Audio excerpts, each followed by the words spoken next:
महाराज जी अयोध्या जी से हम आए हैं। महाराज जी सरलता के बाद सफलता आना कितना कठिन है, जरा बताइए हम लोगों को। सफलता आने के बाद सरलता के द्वार दरवाजे खुल जाते हैं। आम का पेड़ फलों से भरता है तो झुकता है।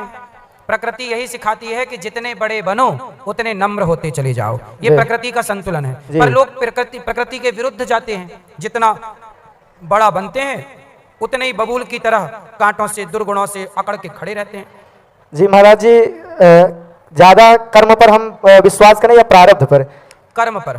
प्रारब्ध तो कर्म से ही लिखा जाएगा।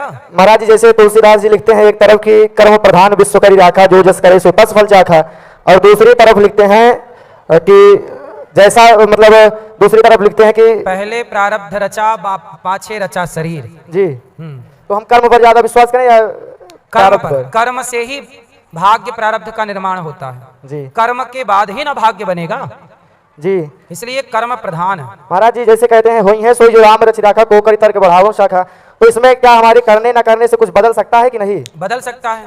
अच्छा। कर्म प्रधान विश्व करी राखा, जो जस करहि सो तस, यही वाली चौपाई ना। जी जी जी। देखो कर्म करते रहिए जी। हुई है सोई जो राम रचि राखा। जी। अब आप करते रहिए पर होगा वही जो राम को मंजूर होगा। जी। इसलिए आप अपना कर्तव्य करते रहिए।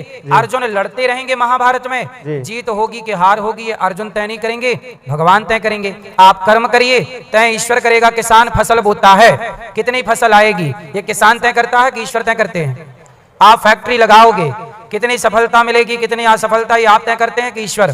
कर्म आपके हाथ में है, आप अपना कर्म करो। ईश्वर के हाथ में फल देना है। कर्मण्येवाधिकारस्ते मा फलेषु कदाचन, मैं फल दूंगा भगवान कहते हैं।